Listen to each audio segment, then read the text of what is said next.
Now, if everybody could please mute themselves, that would be great. And Tara, if you could mute everybody else, that would be great. Wonderful, thank you. So I am Dr. M. Anjani Tevis, and I really appreciate everybody coming here tonight and to talk about breathing. This is a level 1 breath class. This is learning how to breathe with diaphragms.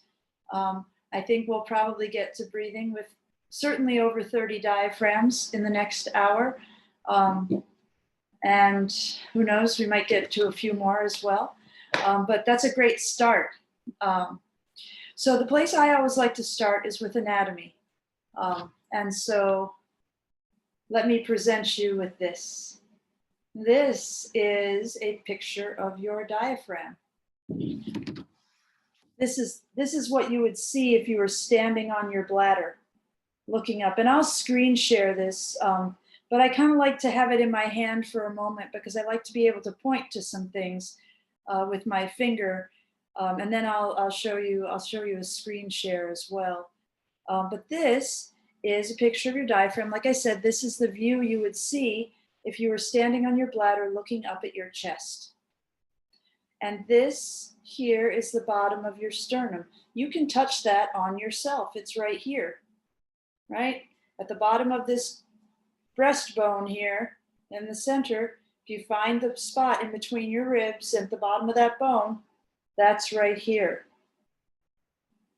And right here, what we see is the costocartilage, which is the bottom of the rib cage. This is some cartilage that attaches the anterior part of the ribs to each other. And you see that the diaphragm connects to that costocartilage and it comes all the way around on both sides. And it attaches to the tip of the 12th rib here. And then you see there's a little suspension bridge. Suspension bridge from the tip of the 12th rib to the tip of the transverse process of L1. This is the little spike on the side of the vertebra. See, it's like one of these here. The diaphragm is attached at the tip of the 12th rib, and then there's a little bridge to the transverse process of L1. And then that little bridge allows this muscle to slide underneath it. This is your quadratus muscle. And then you see there's another little bridge from the tip of the transverse process to the front of the spine itself. And those attachments come all the way down to L4, L3 and L4. And you see there's yet another suspension bridge from these fibers from one side of the diaphragm over the aorta to the other side of the vertebra, the spine. So this allows the quadratus to go underneath it. This little one allows the psoas to go underneath it. And this little bridge allows the aorta, the biggest artery in your body, to go underneath it into the abdomen. And another thing I'd like to point out here is that these attachments coming down to L4, the lowest attachments actually come up and they make this little loop. This little loop here is your esophageal hiatus. This is not the esophageal hiatus. This is the lower esophageal sphincter. This is what keeps the food from going up your esophagus, from your stomach into your esophagus after you've eaten it. So when you inhale, when there's a contraction of that muscle, it closes off the hole between the opening between your esophagus and your stomach. Then you see there is another important feature here is this. Your diaphragm is a sheet of muscle. This red stuff here is muscle, contractile tissue, and connective tissue. This white stuff here is called the central tendon. It is how the diaphragm attaches to itself. So you see there's contractile tissue, and you see there's connective tissue. There's a band of connective tissue through the diaphragm called the central tendon. And this hole here in the central tendon allows for the vena cava, which is the big vein bringing blood cells back from your lower body into the into the bottom of the pericardium, the sac around the heart. The part of the diaphragm I want you to pay the most attention to is this part, okay? And let me actually go ahead at this point and show you a nicer, perhaps a better view of that. Oops, oops, oops. Let me close these guys. Hold on. And pull up my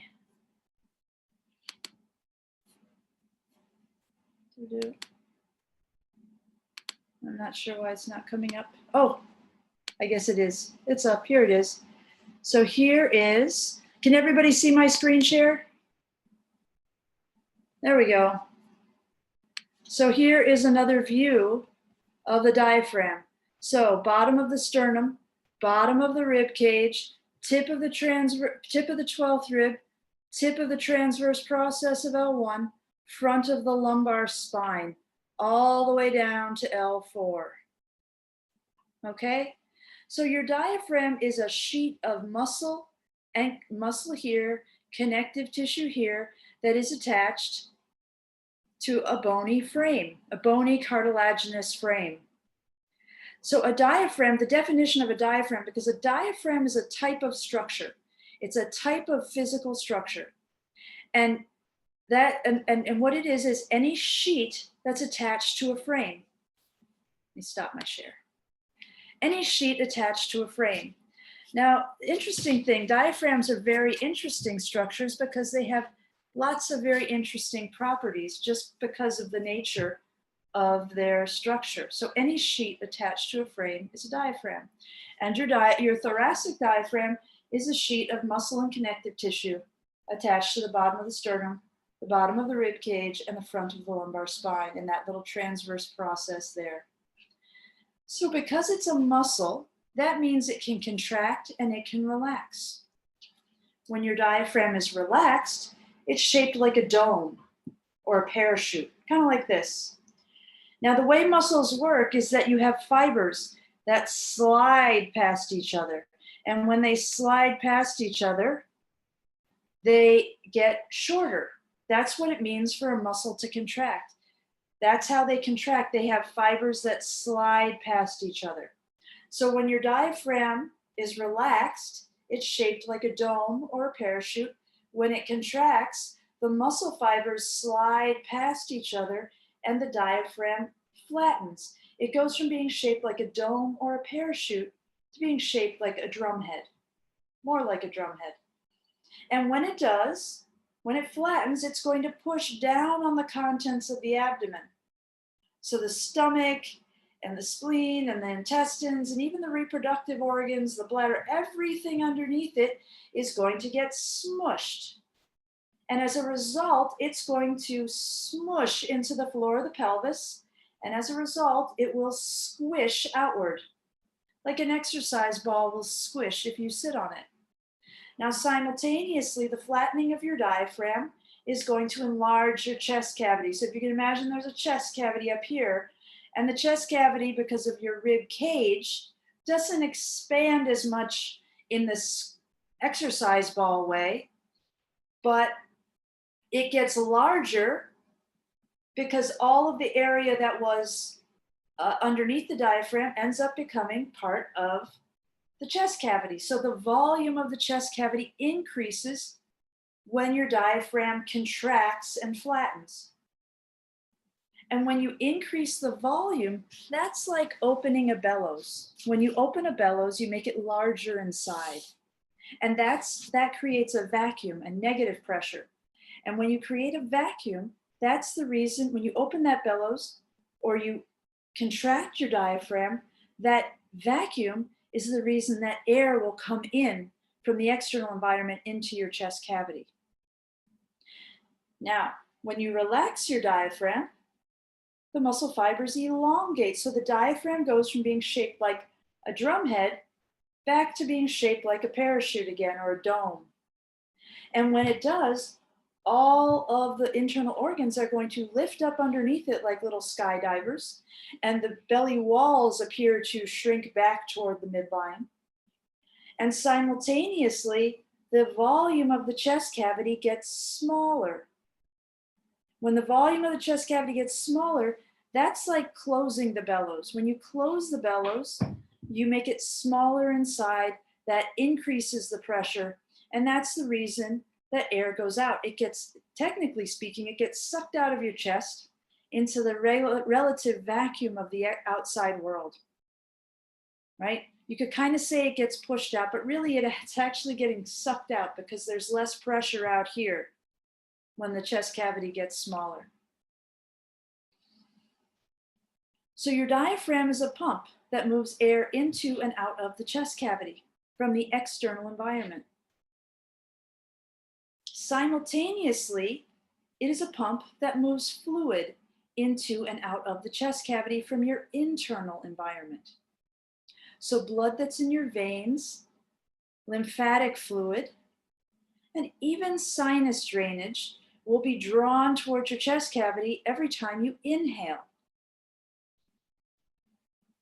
Every time you exhale, you're putting extra pressure on your heart because you're making the chest cavity smaller, so that pressure squeezes the heart and actually contributes quite significantly to cardiac output. And there are some other things that happen that also involve, that also play a role in the diaphragms, that also contribute to the diaphragm's role in moving fluid in the body. But the main point here is that your diaphragm has a circulatory function.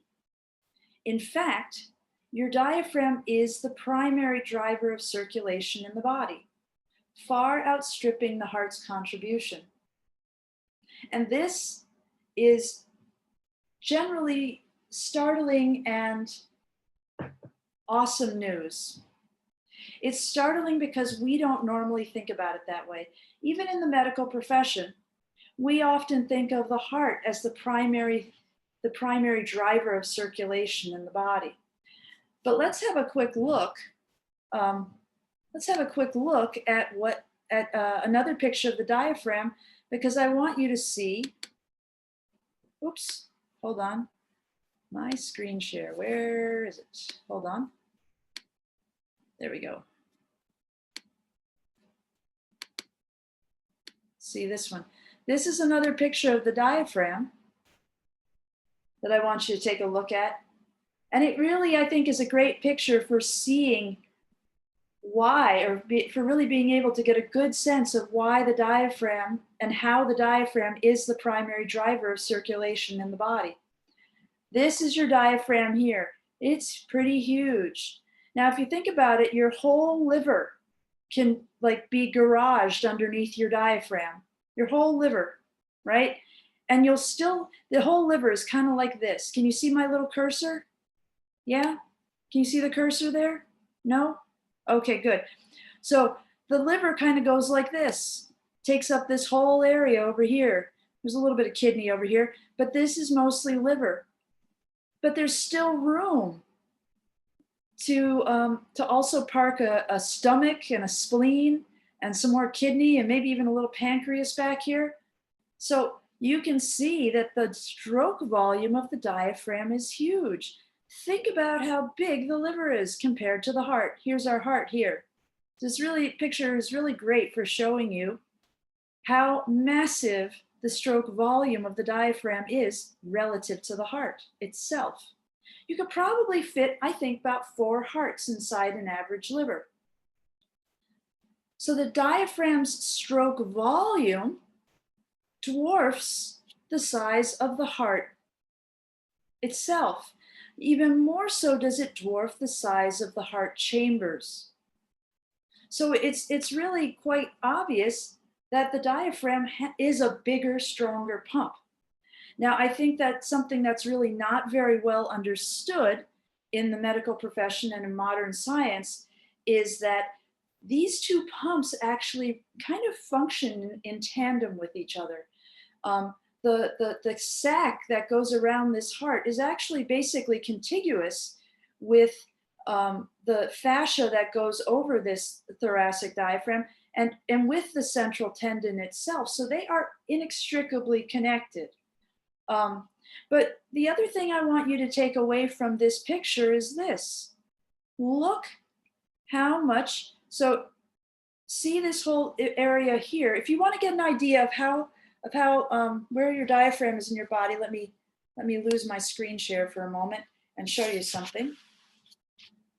So here's the bottom of my sternum, here's the bottom of my rib cage, and it comes around to my spine. And now the diaphragm goes down the front of my spine all the way to L4. Where is L4? L4, here's my navel. L4 is level with my navel, and this is the top of my hip. If I keep drawing that line around to my spine, that's going to take me to L4. So your diaphragm comes down to here on the back of your body. It only comes down to here on the front of your body. This whole area here, right? Ribs are here. This whole area here, there's no muscle fibers here, right? This whole area across the back is diaphragm full. So the diaphragm is kind of like a stage curtain. If you think about it, an open stage curtain. And so the front of the diaphragm, so the diaphragm you see on the front of the body, there's far more of it on the back. My guess is there's probably, oh, someday I'm going to get an anatomist to do all these calculations for me. My guess is probably 2/3 of your diaphragm is actually on the back of your body. That's my guess. And that's really important for what we're going to be showing you today. So let's do this now. Let's start with this right now, and go ahead and take a moment, find yourself a comfortable upright posture, whatever that is. And if you will, let me just say, go ahead and sit up straight. And when you sit up straight, what I want you to do is take some deep breaths. And I want you to notice where you feel the sensation of breathing. I want you to notice that breathing produces changing sensations. Inhalation feels different from exhalation. I'm going to put this on a different thing. Inhalation feels different from exhalation. The sensations of inhalation are the sensations of contraction. The sensations of exhalation are the sensations of relaxation. And I want you to notice, where do you feel most of those sensations as you inhale and exhale? Now, my guess is, and this is a pretty good guess, that you feel most of the sensation of breathing on the front of your body. You probably feel most of the sensation of breathing kind of in this area here, on the front of your body. So just notice that for now, okay? And then the next thing that I want to do, now that we've done our little anatomy lesson, the next thing we're going to do is I want to talk to you about why this is so important. I want to talk to you about why most of your diaphragm is on the back of your body. And in order to, and this is really my sales pitch. I'll be quite forthright about this. This is my sales pitch as to why I think you should practice breathing every day. At least 9 breaths when you first wake up in the morning, but there's really no reason why you can't practice breathing all day long. But let's start with 9 breaths when you first wake up. So let's talk about lymph, or extracellular fluid. Extracellular fluid is the fluid in the spaces between your cells. It's the fluid you would see if you were to skin your knee. When we see it, we say, oh, that's just lymph. And the truth is, in the medical profession, we don't really pay much attention to lymph, almost none, to be honest. We don't really give it much thought. If somebody comes in with a road rash or whatever, and they're wondering, what is this clear fluid that's leaking out of me? We say, oh, that's just lymph. But the truth is, lymph is just as important as blood. Now, from one perspective, you could say that the lymph arises from the blood. As the blood leaves the heart, right? The blood is made out of blood cells and plasma. It's mostly plasma. Plasma is the clear fluid that the red blood cells are suspended in. And when that blood leaves the heart, it goes out through the arteries and finds its way into the network of capillaries. And capillaries are very, very small, microscopic vessels with very, very thin walls. The walls are so thin that they are semi-permeable. And that means that oxygen and carbon dioxide can trade places in the capillaries. But because these capillaries are semi-permeable, they also allow for the leakage of plasma into the extracellular space. The red blood cells are big, so they can't fit through the capillary wall, but the plasma, these are small molecules and they can slip right through the capillary wall.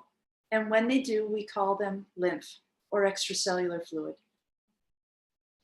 And it's this extracellular fluid that brings things to your cells that your cells want and need, like nutrients and fats and proteins.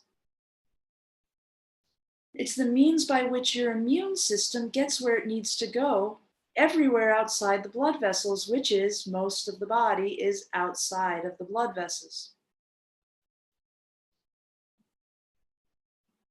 It's also the place where cells dump metabolic waste product. So the longer the lymph stays in any given part of your body after it has leaked out of the capillary walls, the longer it stays there, the more it becomes depleted in nutrients because your cells are taking the nutrients out of it and using it in your biochemical processes. And simultaneously, it becomes increasingly concentrated in waste product. The waste product concentration goes up. Now, the more this waste product concentration goes up, the harder it is for cells to get rid of waste. Because our trash can is now too full.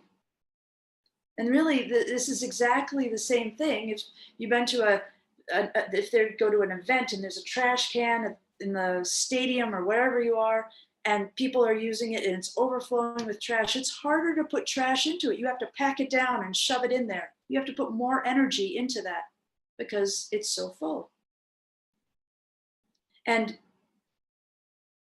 then it actually becomes harder to dump that trash as well because it's so jammed. But if the trash can is so full, then the cells have to use more energy, which is your energy, to get rid of that waste product. Or the waste product might build up inside the cell. And if the waste product builds up inside the cytoplasm, now you have a concentration gradient inside that cell that is interfering with the forward motion of your biochemistry.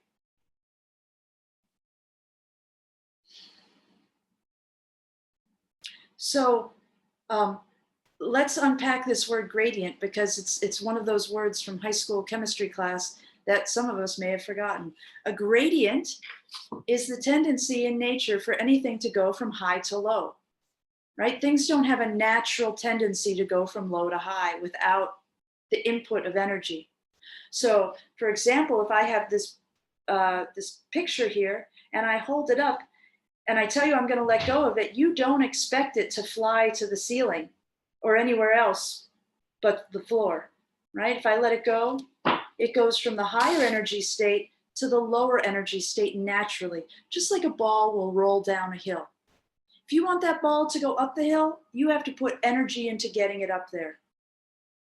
The same is true with temperature. You open the door in the winter, the heat runs out, right? It goes, the high temperature runs into the low. We have a bellows and we open it and make the pressure drop inside. The pressure outside pushes air into that bellows, right? You want to go from high to low. That's the way nature does things. If we want to go the other direction, we have to put energy into it. So all of these same principles apply to the forward motion of your biochemistry. Your chemical reactions always have arrows that go in both directions, technically, right? The arrows always go both ways. So And it's dependent upon the conditions of the reaction. So high temperature will probably make it go faster. Low temperature often makes it go slower. That's not always the case, but for the most part. Same with pressure. Pressure can affect it. Concentration affects it. So if you have a high concentration of products sitting around in your cytoplasm inside the cell, like the goop, the soup inside your cell, you have a high concentration of waste products, it is going to inhibit the forward motion, the further production of those products. Chemistry doesn't care if we want to consider them waste products or not. It's just that there's so much product sitting around that it's an uphill battle for those biochemical reactions to go forward. So it's very important to clear waste product from the tissues. Everything congested with lymph will be stiff, like a plant stem is stiff when it's full of fluid, right? Or a fire hose is stiff when there's a lot of fluid inside of it. It will probably be painful or at least tender. And it will always lack the kind of vitality that it could have if it was not congested. Because if it's congested, the waste product concentration is high and it is going to slow down your biochemistry, slow down your metabolism, slow down your cell repair, slow down any detoxification processes that you might be undergoing. So it's very important to clear waste product from the tissues. Clearing waste product from the tissues not only removes an obstacle to the forward motion of the reactions of your life, it also creates the conditions that are most auspicious for the forward motion of your life. Because if we have a downhill flow, your biochemistry is going to go along much swifter and your body's going to be a lot happier. Now, the main thing that removes waste product from your tissues is your thoracic diaphragm. So, just realized I need to pull up my little slideshow here. So now I'm going to show you a couple of videos. Let me see if I open recent. There we go.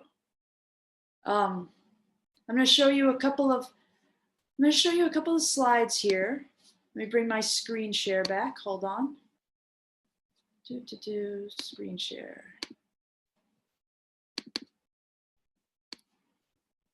Okay, so here's our thoracic diaphragm. Oops. Why isn't that working? Here's our other view of the diaphragm. And I'll show you this. This is a parachute. A parachute is also a diaphragm. It's a sheet attached to a frame. A jellyfish is also a diaphragm, a sheet attached to a frame. And this is another picture that shows all the diaphragm on the back of your body. Now, this is an interesting little video. You guys are seeing my screen share, yes? Yes? Yes, great. So let me move, how do I move this? Let me move this thing over here. How do I do this? I don't know how to do that. All right, I think this will be okay. So I want you to see, this is a bunch of kids playing with a parachute. And I want you to notice that when they all make waves, let me do that again. When everybody's making a wave in that parachute, those waves crash into each other and cancel each other out. Now, here's another video that shows two things. The first thing we're going to see is what happens when one person makes a wave. That wave is able to travel to everybody else's hands. See that? So if just one person makes that wave will touch everybody else's hands. And that's all we'll look at for this video now, but there's some other important aspects of it that we'll look at later. But the main thing is, see how one wave, if we just make one wave, it will go through the whole diaphragm. And that man did not have to push that wave all the way through. All he had to do was start it. Okay, so now, oh, and let's look at one more wave here. Now here's one of my favorite diaphragms. The surface tension on a body of water. The surface tension on a body of water is a diaphragm of increased hydrogen bonding on the surface of the water that's attached to the edge of the body of water or the edge of a glass. And that is why water ripples. Water ripples because it's a diaphragm. It's just another one of the many amazing capacities of diaphragms. Okay, super. Let's stop my screen share for a moment. And now what I'd like you all to do, because now we're going to go through a breathing practice where we learn how to recruit this diaphragm in a more efficient fashion. And then we'll move on to letting it spread through the rest of your body. So what we need to do now, we're going to take a little pause while everybody finds a way to find a comfortable supine posture. What I'd like you to do is find a position where you can lay on your back. If you're in a recliner, that's okay too, but kind of be reclined. And the one thing that's important is to lay with your knees up a little bit, because what I want you to do is be able to have your lumbar spine be basically flat. Now, it's because we are a nation of sitters, chair sitters specifically.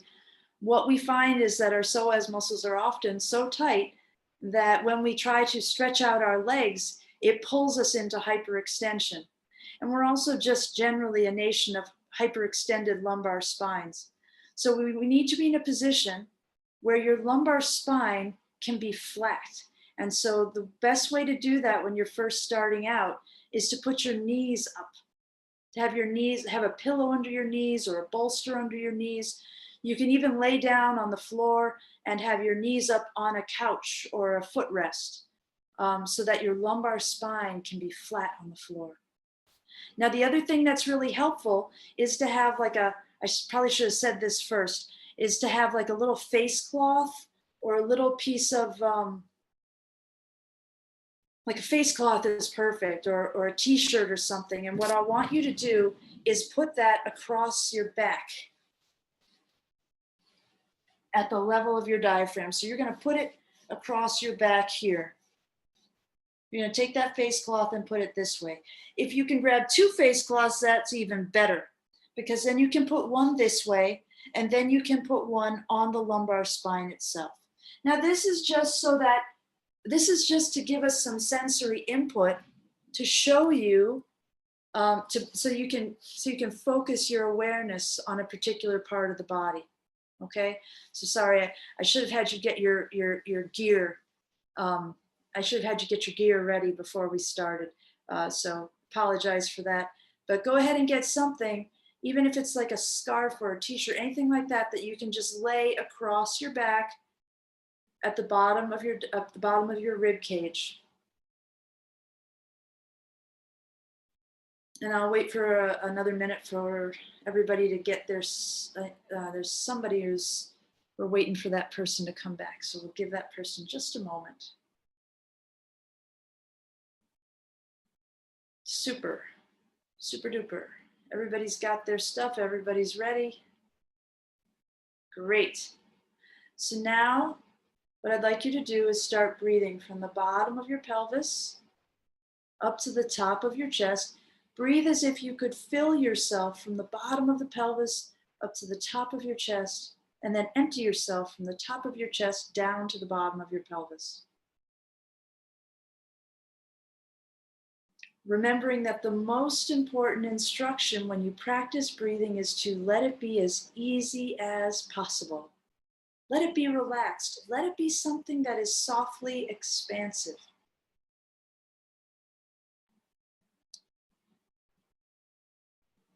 Trust me on this. You don't have to breathe all by yourself.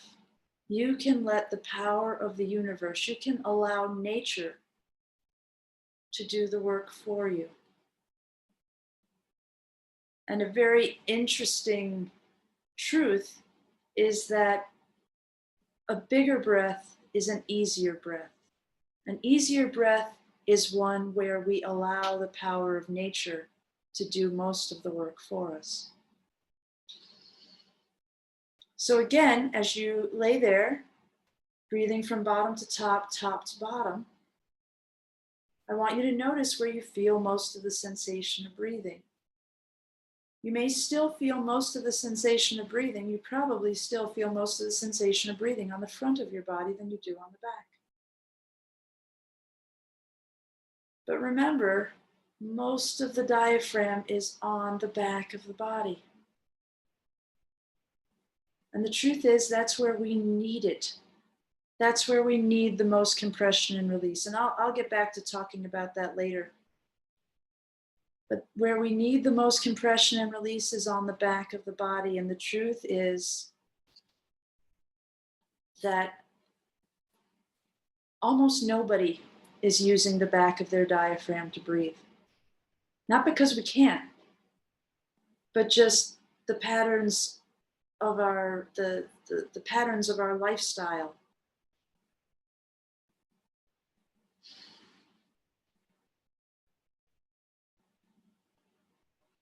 have turned us into people who breathe only with the front of the diaphragm.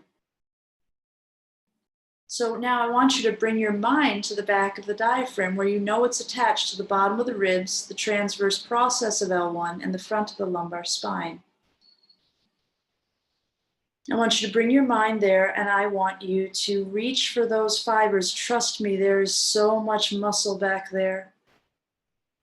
And it is, the great news is, it is skeletal muscle. Unlike your heart, unlike your GI tract, unlike any organ system, any organ thing in your body, your diaphragm is made of skeletal muscle, so it is amenable to your conscious control. There are very few of us who can change our heart rate at will. There are very few of us who can use our mind to change our digestive processes. There are very few of us. But, and I'm not one of those people either, who can just reach into an organ and ask it to do a better job and get an immediate response. But all of us, pretty much all of us who can understand this, who are verbal enough to understand this, can access the skeletal muscle of the diaphragm on the back of your body. So reach for that muscle, and on your next inhalation, what I want you to do is try to push that face cloth off your back with your breath. Fill yourself up as if you could push that face cloth off the back of your body. And what I think you'll notice is that that lights up a band of sensation across the back of your body. Everywhere that you generate sensation across the back of your body when you try to push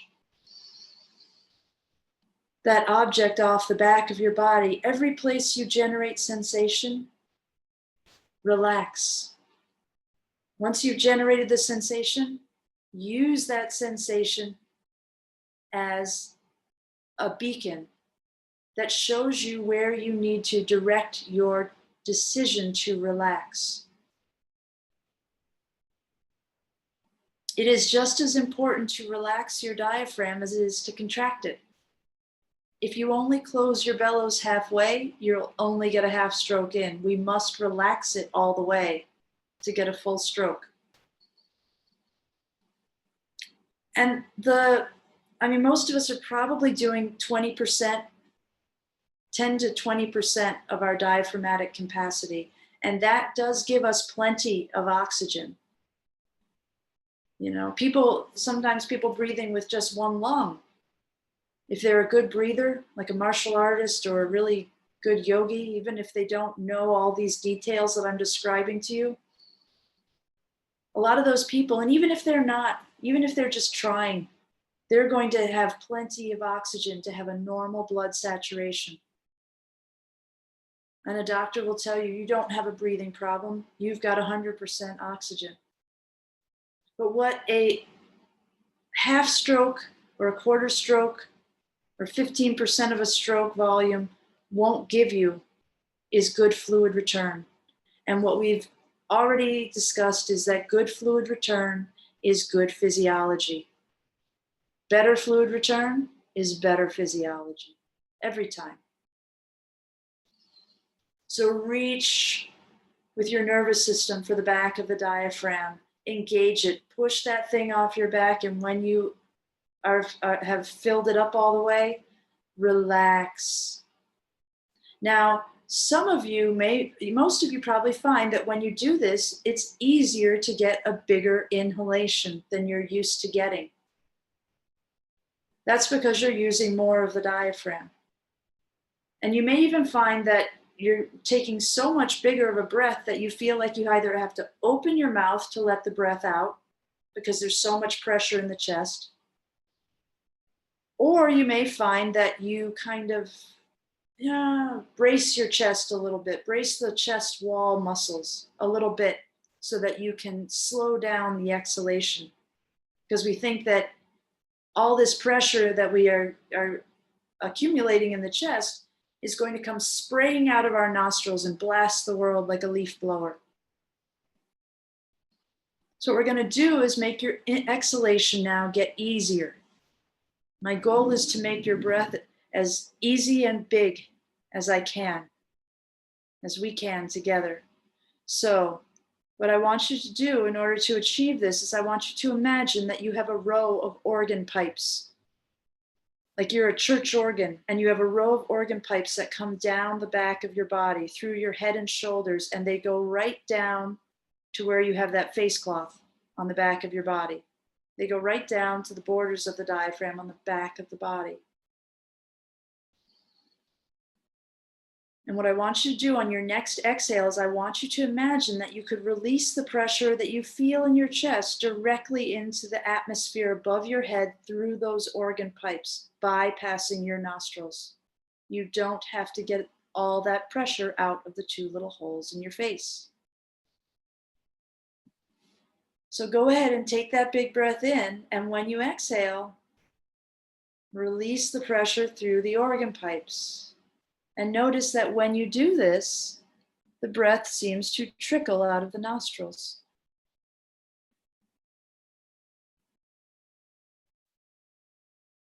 When you simply relax, complete surrender on the back of the body and let that pressure go right up out the top of your head and shoulders, the pressure, the breath coming out, the air coming out of your nostrils is just a trickle.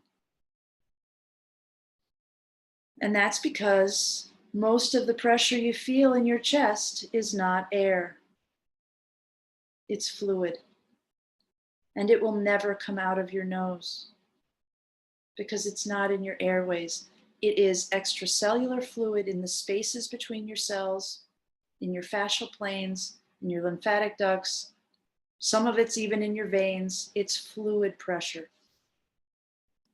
The truth is, most of the fluid that leaves your heart as blood does not return to the heart, to the circulation as blood. Does not return. It returns as extracellular fluid. Remember, most of the blood is plasma, and it leaks through the capillary walls, and it makes its way back into circulation between the cells and the fascial planes and in various lymphatic vessels. And anything we do to control our exhalation, to try to slow it down so we don't spray the world, actually just restricts the motion of fluid in the chest, in the body. It holds it in place. And when it holds it in place, that actually maintains pressure on your airways. It maintains pressure on the air. So the air will actually come out faster. The air will have more pressure behind it if we don't relax and surrender. It's very interesting, to a lot of people, counterintuitive thing. So now that we've improved your exhalation, making it easier every time, remember, as it trickles out, it will be soft. It will be silent. You won't even hear it. There's a old yogic instruction that to breathe as if you had a feather right below your nose, right in front of your nostrils, above your lip, your upper lip. And you're supposed to breathe as if in such a way as that feather wouldn't even move, because the breath is coming out so soft and light. And that's because you're not interfering with the motion of the extracellular fluid. And so the breath can trickle out nice and soft, silent, no turbulence. So now that we've improved exhalation, now let's refine inhalation. And now I want you to recall the video of the children playing with the parachute. And what I want you to do now is we're going to take advantage of the natural capacity of a diaphragm to ripple. And we're going to do that by starting the breath in one spot, by initiating the breath in one spot.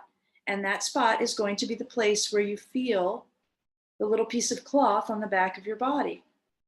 I want you to start your breath. I want you to initiate it by pushing into that face cloth, but into whatever material you have there to draw your awareness to it. I want you to start your breath on the back of your body, and then I want you to let it ripple forward from the back of the body to the front of the body, from the bottom of the chest to the top of the chest.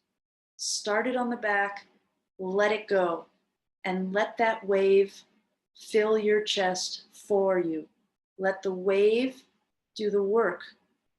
And let it do the work of coordinating the muscular contractions of your diaphragm. Start the breath on the back and let that wave ripple from the back to the front, from the bottom to the top.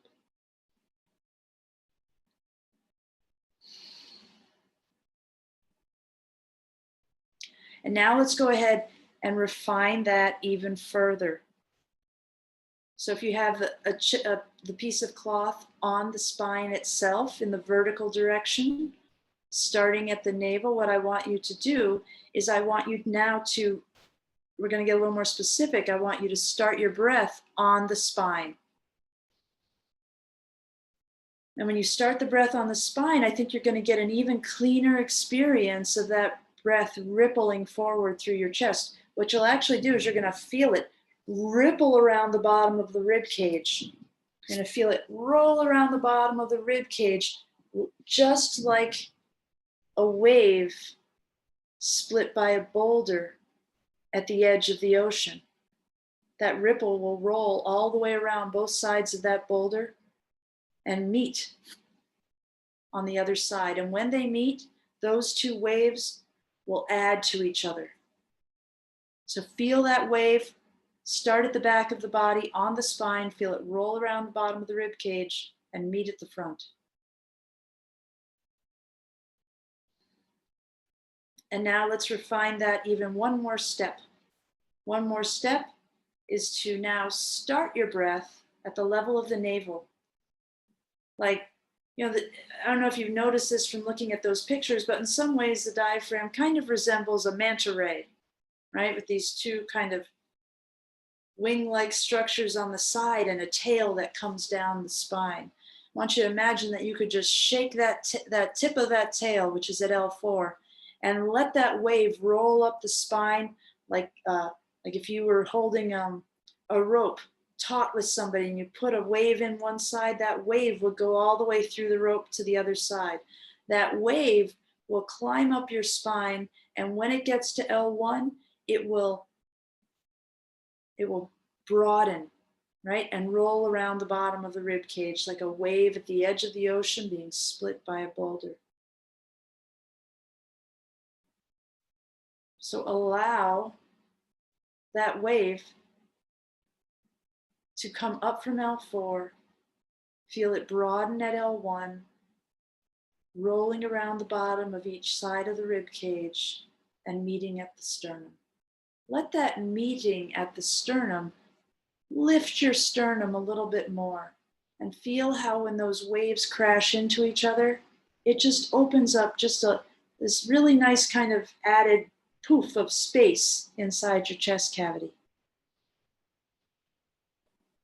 Now, what I'm going to have you do is you're going to keep doing this. You're going to keep practicing breathing from L4 up the spine and letting that wave fill your chest for you. But now now that we have got a better sense of how to recruit the whole diaphragm, there's further refinements we can do, but this is a good place to go further. What I want you to do now, and I didn't say this before, but let's try to keep the lips closed and have all the breathing happen through the nostrils.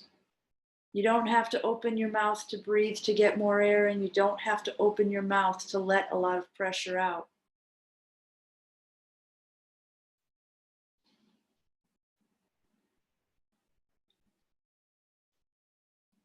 But now let's bring our mind inside the abdomen, and I want you to notice the sensations of motion you have inside your abdomen as you inhale and exhale. I want you to notice that breathing produces changing sensations in the abdomen. When you inhale and pressurize your organs, and you can feel them getting pushed down. And as you exhale and release that pressure, you can feel them lift up. And the more you allow the awareness to rest inside the abdomen, the more vivid those sensations become. You can feel your organs sliding up and down the front wall of your abdomen, or the front of the back wall of the abdomen. You can feel your organs sliding up and down. The place where you'll probably feel it the most vividly is just below the sternum, because those are the organs that are going to move the most. And what I think you'll notice is that the sensations of motion you feel inside the abdomen feel very similar to the sensations of motion you would feel if you were standing in the tide. Because when a wave comes in, it's going to pressurize the organs, it's going to push it towards the pelvic floor. And when that wave goes back out, you'll feel the organs getting drawn up towards your head. The organs are attached to the back wall of the body. So they literally wave like seaweed in tide, like seaweed rooted in the earth on the shore of the ocean. The organs attached to the back wall of the spine wave towards your head as you exhale, towards your tail as you inhale. Make a choice to let them move as much as you can. The more motion you can allow to happen inside your abdomen, the healthier your organs will be. So let them move. And I think what you'll notice is that every time you relax a little more deeply with each exhalation, and I want you to do that. Every time you exhale, I want you to see, are there just a few more fibers that I could find on the back of my diaphragm to let go of? I guarantee you that there probably are. That's contradictory. I guarantee that there's more fibers for you to relax on the back of your diaphragm. And every time you relax a few more fibers more completely, you will let more air out of your chest. And the more air you let out of your chest, the easier it will be to get a bigger, better, easier, more satisfying inhalation on your next breath. And every time you relax more deeply with each exhalation, you can feel that sense of drawing in your abdomen going deeper and deeper through the abdomen, below your navel, into the pelvis itself. Feel that, allow that sense of drawing to go all the way to the pelvic floor. Now, what's probably true is that somewhere along the way, the air is going to stop moving. Don't feel like you have to inhale just because the air stops moving. See if you can continue to exhale to relax long after the air stops moving. Don't force it, don't strain, because that's counterproductive. It holds fluid in place. But see, can I relax just a little more deeply? And every time you do, I think you'll feel that that sense of drawing goes deeper and deeper into the pelvis. And at some point, it's going to go so deep into the pelvis that it's going to touch your pelvic floor and it will lift it up a little bit. It will cause you to do a slight, spontaneous, effortless little kegel.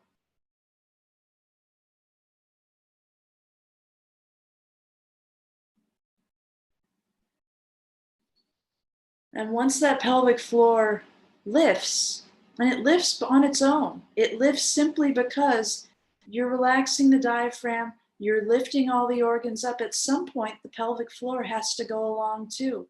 And when it does, it can be the last thing to contribute positive pressure to the chest cavity, letting just a little more air out. And when it falls, it can be the first thing to generate negative pressure because it pulls down on your organs and pulls down on your thoracic diaphragm and starts initiating the process of generating vacuum pressure.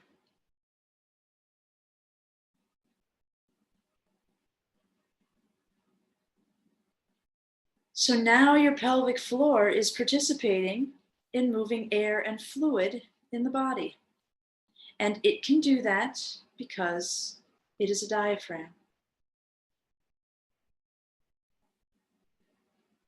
So it's capable of changing the pressure gradient. That's just another one of the wonderful capacities of diaphragms, is the capacity to change the pressure gradient to generate power. So now we have two diaphragms working instead of just one, or for most of us, instead of 20% of one. Now we have two diaphragms. And that means better fluid motion, and that means better physiology. And I want you to notice that when the pelvic floor drops, that dropping of the pelvic floor seems to fill the pelvis for you. And when the pelvis is filled, that filling of the pelvis changes the angle of the sacrum. And that induces the wave that comes up from L4, broadens at L1, and rolls around the bottom of your rib cage, filling your body from the bottom to the top.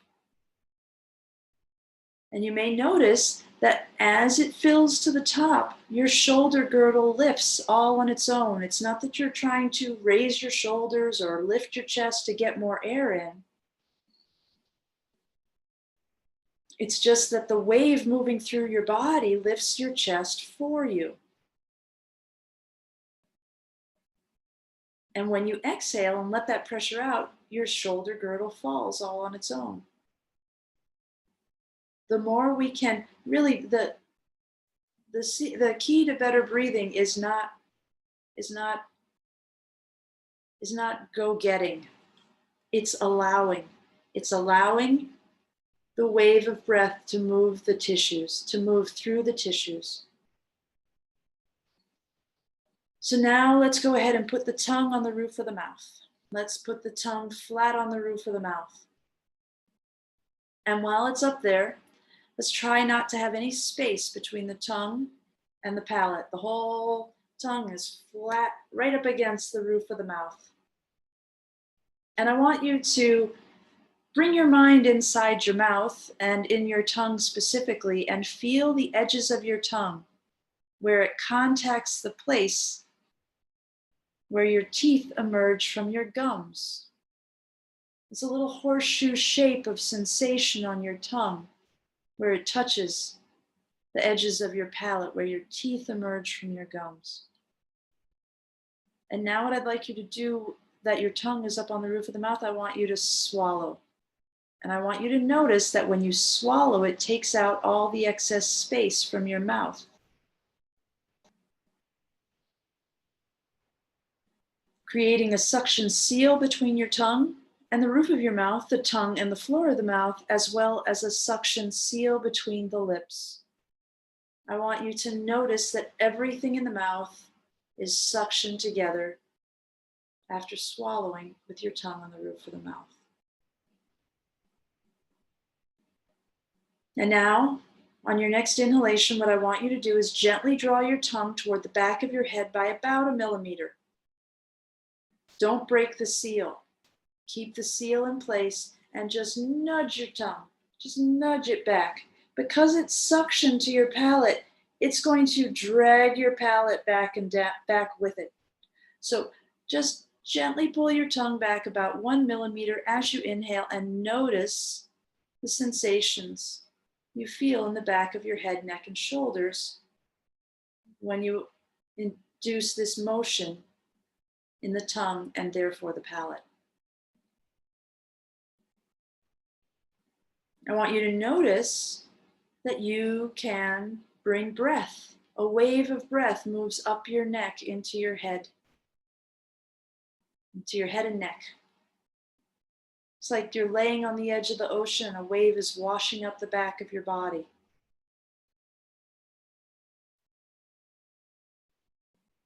And that's because your palate is also a diaphragm. So it's capable of participating in moving air and fluid in your body. It's capable of changing the pressure gradient. And now, instead of pulling the tongue back, what I want you to do now is nudge it towards the floor of the mouth. So just pull it straight down, but don't break the seal. Just pull it enough so that you can feel how when you pull the tongue down, it kind of pulls the palate down with it, and you'll feel the palate bow a little bit. You'll feel a little bow in the palate. Like if you had a suction cup on a plane of glass and pulled on it, you could see a bow in the plane of glass, especially if it was an older window. But notice, if you do this while you inhale, put that little bow in the palate as you inhale, that also brings the breath up into your head, neck, and shoulders.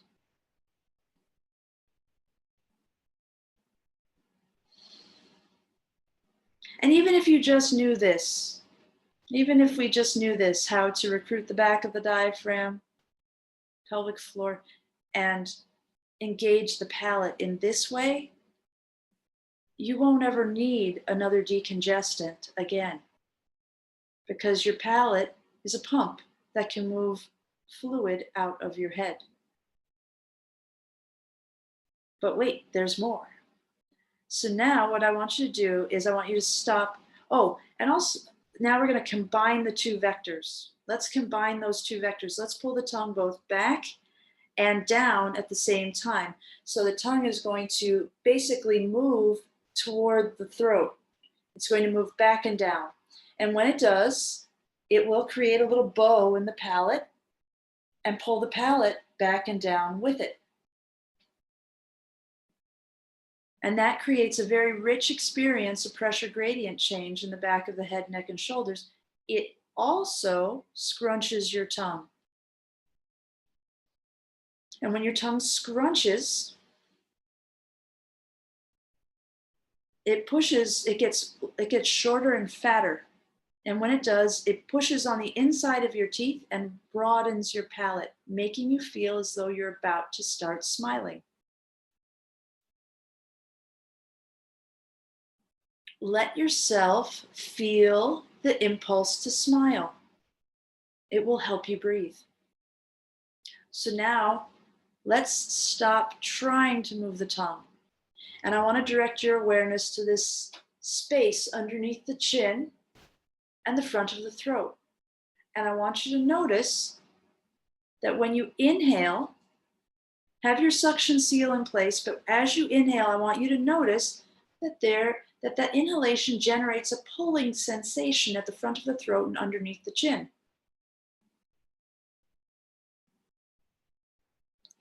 So what we're going to do now is I want you to allow your tongue to get pulled back and down by that pulling sensation. And I want you to realize that you don't actually have to try to move your tongue. All you have to do is allow your tongue to go along with that pulling sensation. That pulling sensation is a result of the fact, and the reason this can happen is because your tongue is rooted in the floor of your mouth. Hopefully we'll have time to show you a couple pictures later. But it's rooted in the floor of your mouth, which is the opening of a tube. And that tube, we first call it a mouth, but then we're going to call it a throat or a pharynx, and then we're going to call it an esophagus, and then that very same tube is going to become your stomach and the rest of your GI tract. But when your diaphragm contracts and flattens, it's going to push your stomach down. And when you push your stomach down, that is going to pull the whole food tube back and down with it.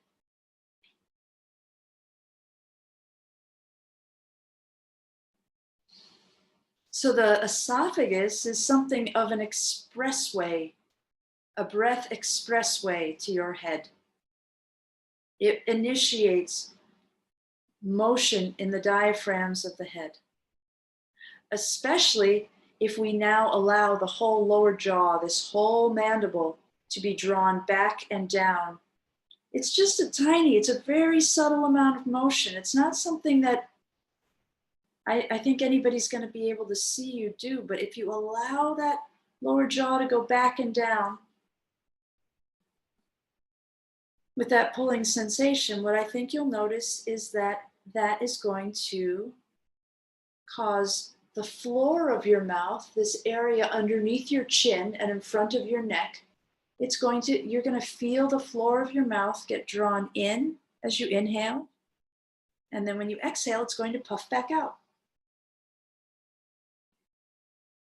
And when you allow this motion to happen in the floor of the mouth, I think you'll notice that that expands your experience of breath in your head.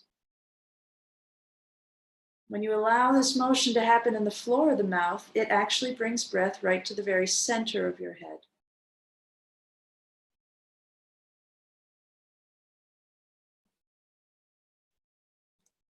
Like a little effervescent disco ball of light, a little effervescent fountain in the middle of your head.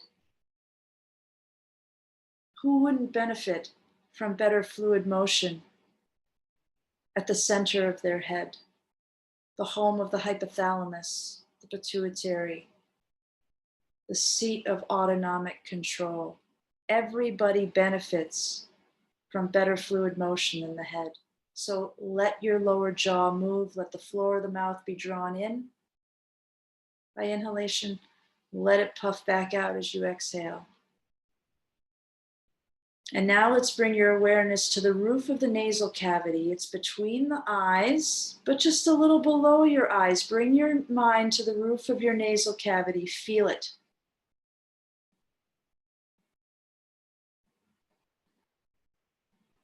And now what I want you to notice is that when you inhale and you let the floor of the mouth move, probably the most important diaphragm in the head is the floor of the mouth. It's the one that jumpstarts all the others, really, because this is what carries the tongue back and down. And it starts everything. So let the lower jaw move, let it move the tongue, let the tongue move the palate. And now notice that when you do that, the roof of your nasal cavity gets drawn down by your inhalation. When you exhale, it floats back up. Allow this motion. Make a choice to let this motion happen as freely as possible on the roof of your nasal cavity. And it helps to kind of think that you're trying to smell something really lovely, like lavender or vetiver or lilacs, that you're going up to sniff it and let the roof of your nasal cavity move, and notice the flood of cooling illumination that floods the spaces between your hemispheres. The entire midline of the body, all the way down through the spine. The entire midline of the body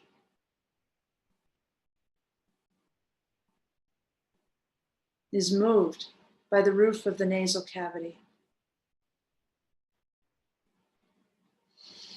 And now let's bring your mind to your cheeks. The sheet of muscle and connective tissue with some holes in it. Attached to your cheekbones, the zygomas, the maxilla, and the mandible. Very analogous to the pelvic floor if you think about it. It's the diaphragm at the other end of the tube, of the food tube. I want you to notice that when you inhale, your cheeks are going to hug your teeth. And when you exhale, they puff back out. And when you allow this motion to happen in your cheeks, it will feel as though you're breathing with your whole face. Let yourself breathe with your whole face. And now let's bring your mind to these little nose flaps here on each side of the bridge of your nose. Let yourself, or on each side of your nose, you're going to feel these little triangular flaps of nose here, and I want you to allow those to get drawn in by inhalation and puff back out as you exhale. When you allow this motion to happen in your nose flaps,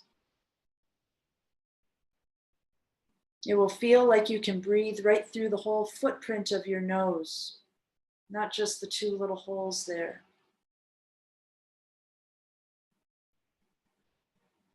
Notice every time we add more diaphragms, the head cools off just a little bit more. You can feel the temperature drop in the head.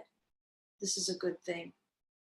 Now let's bring our mind into our ear canals and follow them to their medial ends where your eardrums are. A drum head is a diaphragm. Your eardrum, your tympanic membranes are diaphragms. Let them get drawn in as you inhale. Let them puff back out as you exhale. And when you allow this motion to happen in your eardrums, you can feel your entire temporal region, this area here behind your ears, it gets cooler. And it will feel as though you could sip the breath right through your ear holes, your external auditory meatises. Is it meati? Either way, you can feel, it almost feels like you could breathe right through them. And I do think that it actually does create a very subtle current of air inside the ear canals. That's what I feel. I can feel that it creates a tide inside your ears, which is kind of super cool. Now let's bring our mind to the temples, this area that we call the temples here, just lateral to your eyes. And I want you to let that area be drawn in with inhalation. I want you to let it puff back out with exhalation. And when you allow this motion to happen in your temples, you can feel your whole frontal region cooling off.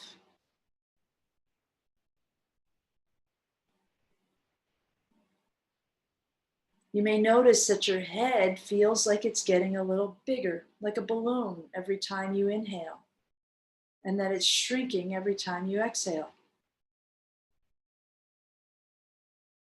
Now let's bring the awareness to your eyeballs. Feel your eyeballs in their eyeball sockets. And I want you to notice that when you inhale, your eyeballs feel like they get drawn in by your inhalation. And when you exhale, they drift back forward. Allow this motion to happen in your eyeballs. All of these motions are very subtle, but if you pay attention to them, and the more you pay attention to them, the more vivid they'll become.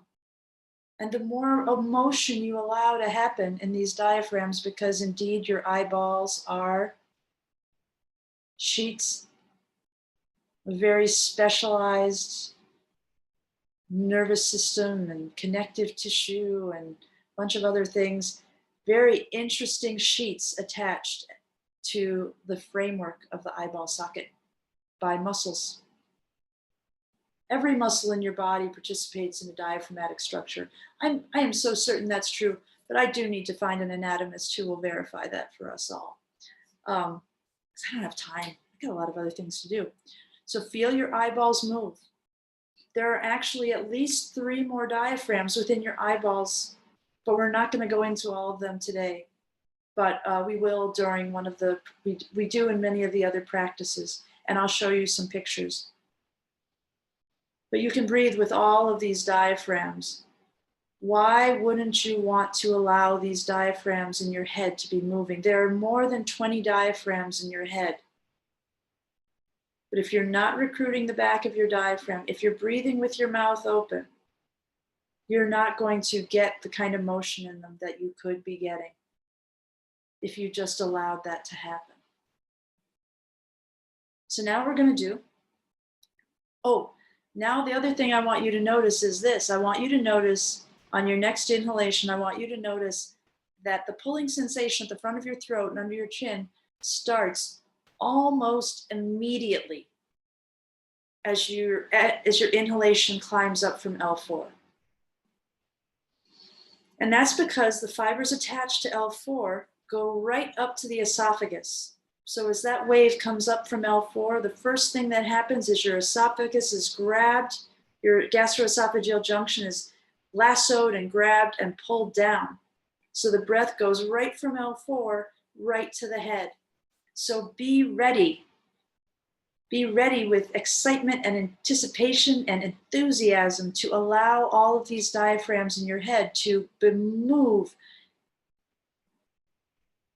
Just not even a quarter of a stagger step behind the breath coming up from L4. So you'll actually feel your head filling with breath as soon as your inhalation starts. Before the wave comes up from the bottom of the pelvis to the top of the chest, your head is going to fill with breath. Let it fill with breath. Let the head become so full with breath as you inhale, right from the beginning, that your head overflows with breath. And you can feel that wave like a vase overflowing with water.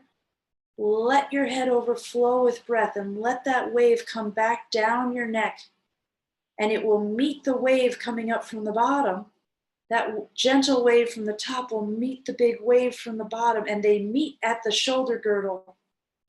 And once they meet, they add to each other and expand in 360 degrees and more. Let that expand your shoulder girdle. Why not? Your shoulder girdle is also a diaphragm, a very complex and important diaphragm. Now, on our next breath, what we're going to do is we're going to lift our toes, flex at the ankles, like you're standing on the floor with your toes lifted. You're going to squeeze all the muscles of your lower extremities, including your inner thighs. So if your feet are ducked out like this, as you inhale, the engagement of your inner thighs will bring them parallel. And when you exhale, let everything go. On your next inhalation, lift the toes, squeeze all the muscles of the lower extremities, and marvel at what a massive breath you can take when you add 6 more diaphragms to your breathing apparatus. The arch of the foot, the popliteal space or the back of the knee, and the thigh pit are all diaphragms. By squeezing every muscle of your lower extremity, you are engaging every diaphragm in your lower body. And marvel at what a big breath you can take when you do this. And now let's add the upper extremities. So what you're going to do now, your arms are out to the side with your palms up. When you inhale, you're going to spread your palms, you're going to spread your fingers. You're going to squeeze it, and I'm going to make them like a dish shape. I don't want to hyperextend. Hyperextension is the enemy of breath. A diaphragm that's hyperextended is like a parachute turned inside out. It's not going to function very well, if at all. So make it like you're palming a basketball or a medicine ball or something. So your hand makes a dish shape. And I want you to squeeze every muscle, bicep, tricep, all the muscles of the forearm. I also don't want you to forget about the lat back here. So you're going to squeeze everything all the way around the axilla, the armpit. And I want you to squeeze every muscle, and that will cause your upper extremities to externally rotate all on their own. You're not going to be trying to turn them over.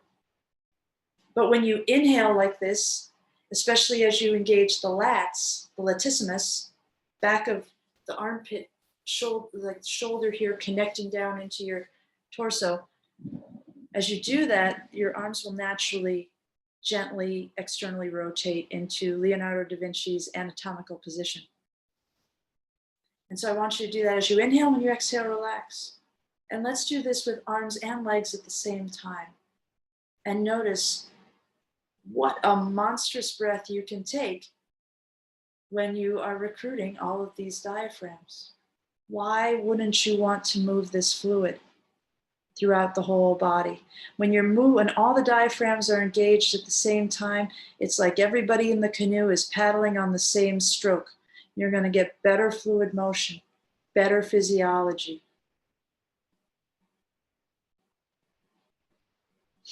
And now we're just going to do a couple more things.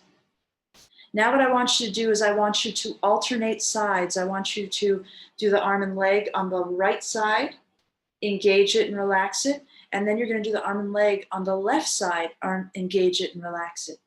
And I want you to notice that when you do this, I mean, you probably already noticed that when you breathe with arms and legs, your whole body gets longer and fatter. Your arms get longer and fatter. Your legs get longer and fatter. Your torso, everything gets longer and fatter. And when you exhale, everything collapses and retracts. But now we're going to do right side, then left side, then right side, then left side. And as you do this, what I want you to notice is that one side of your body, the side you're engaging, gets longer and fatter on the inhale. And then as you exhale, it gets shorter and collapses. You may even notice that a larger volume of air passes through the nostril on the side of the body that you're engaging.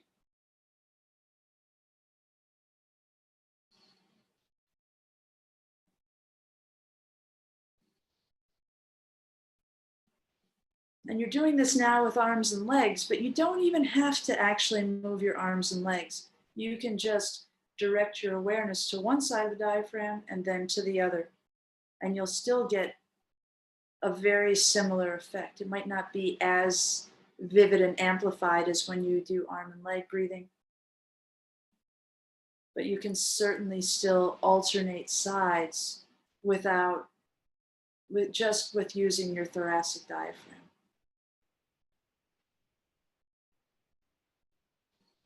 And I also want you to notice that as you alternate sides, you can feel your body shift a little from one side to the other side.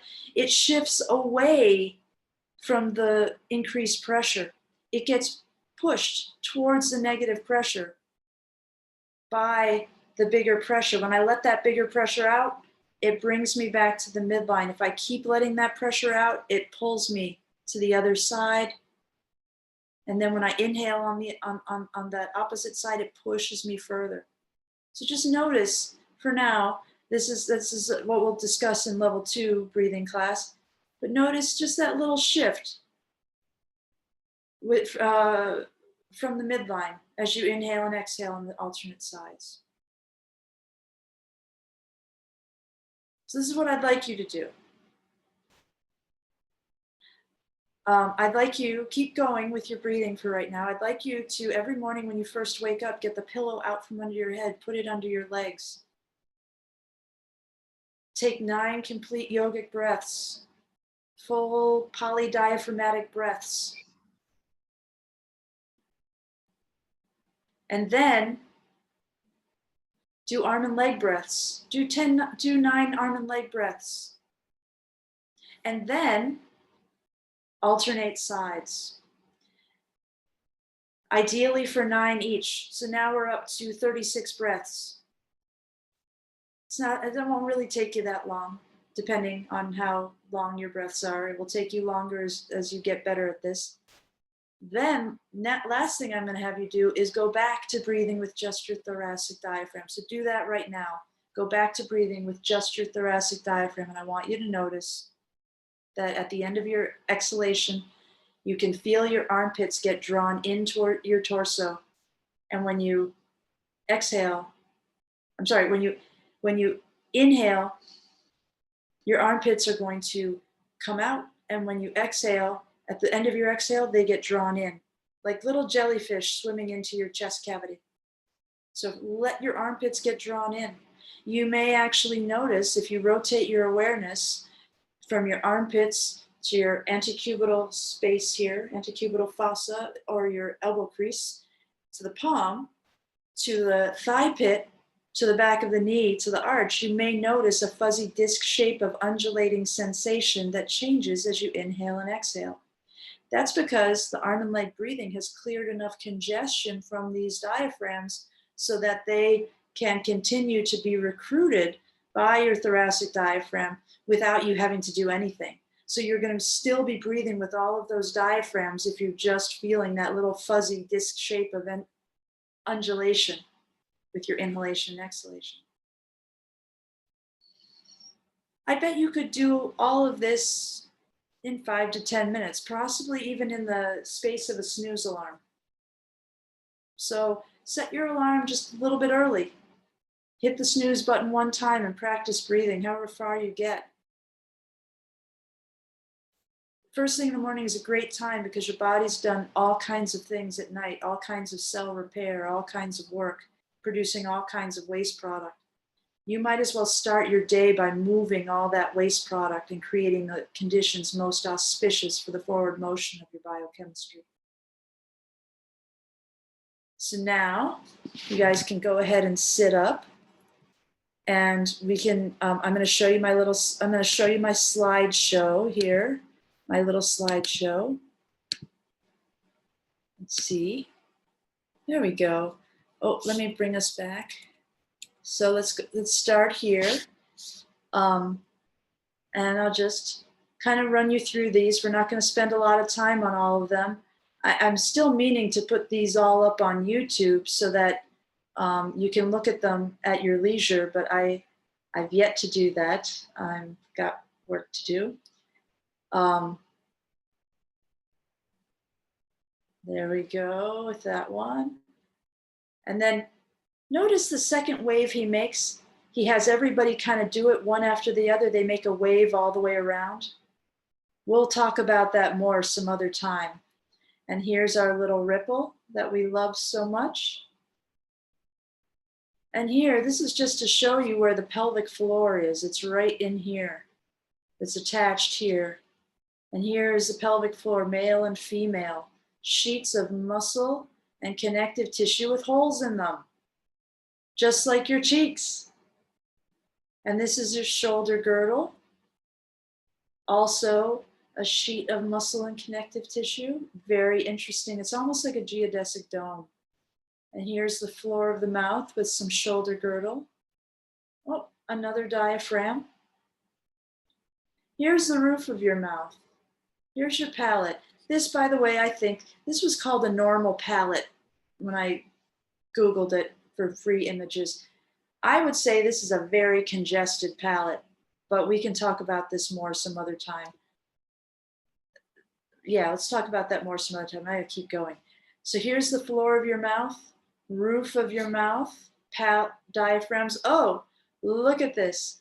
You know, my friend Chandra up at Burlington Yoga, when I showed her these, she was like, "Oh my God, is that the reason?" When I showed her the floor of the mouth, she said, "Is that the reason that the frog's tongue is so explosively powerful?" And I do believe that is true. I have another little video, but we won't get to that today. Here we go, floor of the mouth again, an area on people that is enormously congested. And when this diaphragm is congested, it's not moving as well. And that leads to all kinds of things, including sleep apnea, right? So very important, clear the congestion, let the floor of the mouth breathe. Here they are, roof of the nasal cavity, palate, floor of the mouth, 3 diaphragms stacked on each other on the midline of the head. Oh, I like this one even better because every major joint complex in your body is stabilized by a diaphragm. as is every major autonomic hub.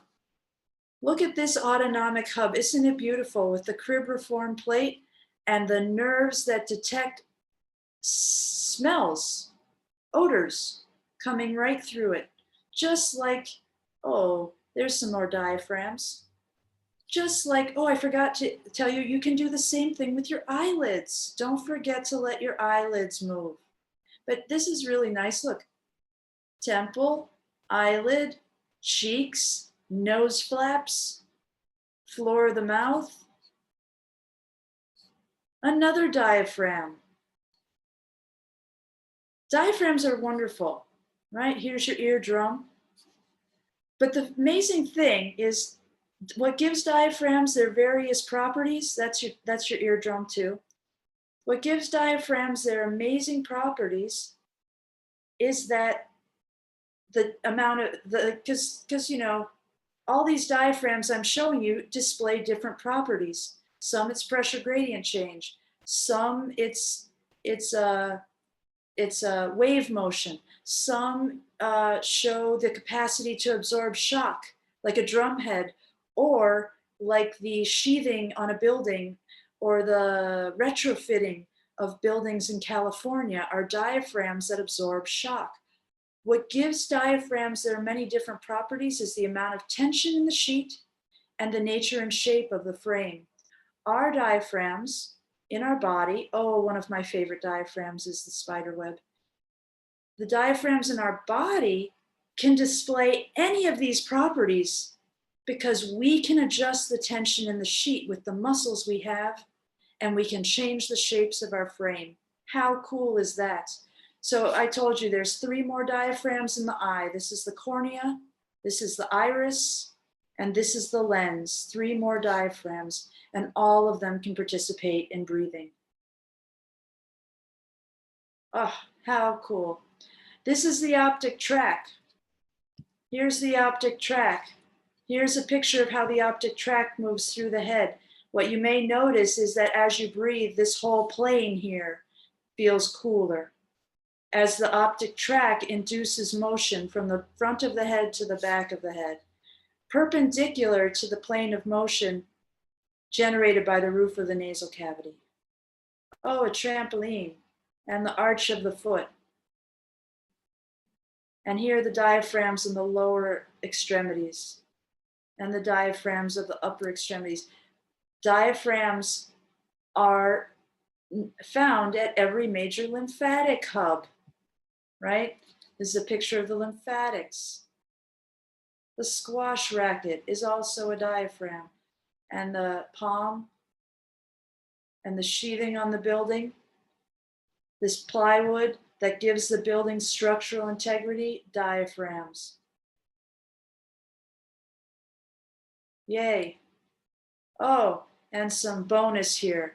I haven't really started to investigate these in terms of my own personal experience, but there are, oh, how many diaphragms in the heart? More than 5 for sure. Fossa ovalis, ventricular septum, all the valves are diaphragms. Super. And here are my credits for all of these free images that I mined from the internet. Wonderful. Well, thank you. Thank you very much. Are there any questions? I know I went over, but if you have questions, I can probably take a couple of them now. I think I have office hours, don't I, Tara? You can all unmute yourselves now. I believe I have office hours this Wednesday. And I am available. Yeah, first Wednesday, yeah. I'm available for office hours. I'm available to answer questions for people.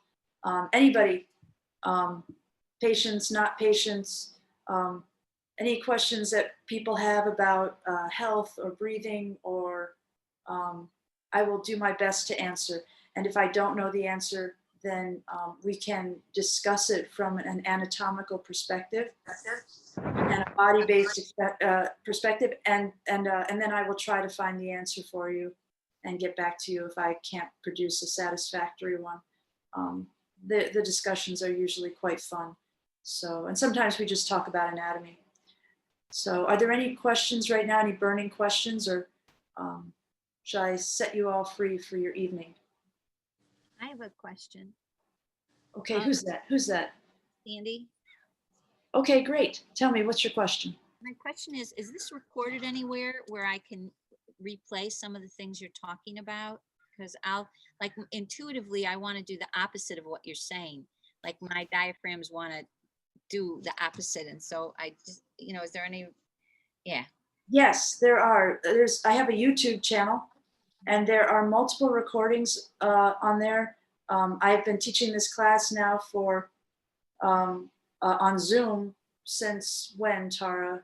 Since COVID started. I've been teaching this class on Zoom, and then since the shutdown started, and then and so I have multiple recordings on there. I also have a number of recordings of me talking through people through 20-minute, half-hour practices from either seated, supine, or standing position.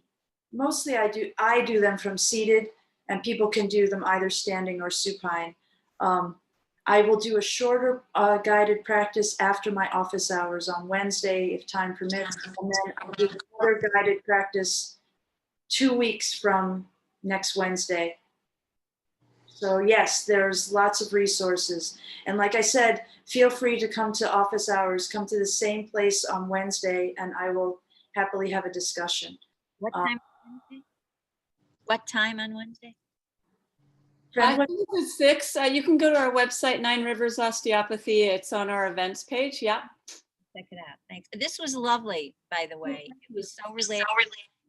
Now, one thing before, thank you very much. I appreciate that. I'd like to just see if Natasha has anything she wants to add.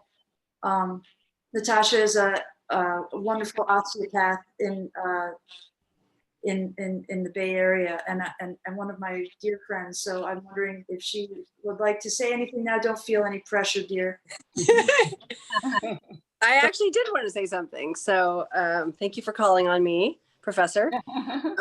That was an amazing anatomy review. Wow. This is my second time taking your class, and I just get so much out of it. And I'm so impressed how you're digging through the archives taking it back to the first year of medical school. I do have a question.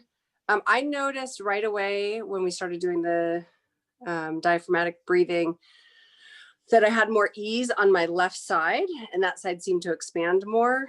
So I'm just curious, is that something that are we shooting for like even waves and activation and expansion on both sides of our diaphragm, or are we more just observing how things are and just allowing, kind of facilitating an expanded wave, but not worrying so much about asymmetries? Yes, you're doing both. Start off with observing, because that shows you where you're at. It shows you the state of congestion on the two sides of your body. But alternate side breathing will help. When you go from one side to the other, it will help even those out. The other thing that helps even it out is that when you do your arm and leg breathing, try to use the same amount of tension. Make a mirror image of the sensation. You may notice, oh, I am squeezing this part of my body on this side more than on the other side. Try to balance it out. Try to squeeze a little more on the other side. This works for that shotgun technique for balancing the pelvis as well, because the more you get all the diaphragms to have the same amount of tension, diaphragms like to resonate. It's another one of their amazing capacities. It's the capacity to resonate with each other. So when they resonate, you get better motion of the whole system. The other thing I will say is that a lot of people, I think, have more. I don't know if you've noticed this in your fibromyalgia patients, your chronic fatigue patients, people with a lot of chronic illness like autoimmune stuff. They are often more congested on the right side than they are on the left. A lot of fibromyalgia patients have a whole right-sided complex. And I think that that is in part because, because we overuse our right side, but also because our liver is on the right side. And I think the liver, especially with chronically ill patients, tends to get pretty congested. And so trying to, as you do the right and left side breathing, I think that that will balance out. So you do want to first notice what is your current state. Like that's the place to start. And then from there, you want to see if you can balance the system out. When you do the arm and leg breathing and you have all the muscles squeezing with the same amount of tension, it feels like you're flying. It really does. So that's really fun thing to feel. And this actually will, and when you start doing your yoga postures, because this side to side motion you can feel, or front to back, you can use this changing pressure gradient to generate basically every motion in the body. You can use it to generate any posture. And when you do this, you will do it with a type of structural integrity and this wicked, freakish kind of strength, that and balance and aliveness, and ease. So, but we'll get to that level 2 class in 2 weeks. But yes, that's a really great observation. The right side on people in our modern world, I think, tends to be congested because we are right channel dominant, and we live in a rather toxic world. That's just the truth of the situation. So our liver is working really hard, producing a lot of waste product. And there you have it. But that's an excellent observation and an excellent question, Dr. Tasha. Thank you. And yes, I have noticed that in patients, the whole right-sided issue. I did not attribute it to the causes, the pathologies that you just discussed. So that gives me another layer of perspective. Thank you. Yeah, you know what I'll throw out there too, that I didn't get to in this video, is that when the reason that most of our diaphragm is on the back of our body is because essentially all of your organs are on the back of your body. So organs, so the retroperitoneal organs like the kidney and the pancreas and those organs are literally right on the back wall of the body. But the organs that are more anterior, even those organs are basically on the back of their body because they are wrapped in a bilayer of fascia that's tethered to the back wall of the body. And that bilayer of fascia is the only way that those organs can get rid of the extracellular fluid they have in them. So all the drainage happens to the back wall of the body. The back wall of the body is the great delta of fluid, right? So the reason most of our diaphragm is back there is because that's where we need it the most. And unfortunately, nobody's using it. So spread the word. Turn on the back of your diaphragm. Some of that has to do with hyperextension and the way that we have created our world. But we don't have to, we can fight the power and reverse our hyperextension. We can talk about that in office hours, and I always review that at the beginning of my guided practices because I think it's so important to know how to find a neutral spine. So I have to go give, my dog got a bad foot pad laceration a week ago. I have to go feed him and give him his antibiotics. Oh, it's terrible. Terrible. They gave him a general anesthesia. I'm still not over it. Well, thank you so much. Thank you, Tasha. That was wonderful to see you too, Tara. Yes, and to your your partner, friend, person on the couch with you I haven't met before. So go on. Hi there. Hi, Hi. nice to meet you. Hope to see you sometime. Yeah. All right, thank you, everybody. I'll Good All right. You. Tara, if Bye. you can stay for a moment, that would be great. Okay.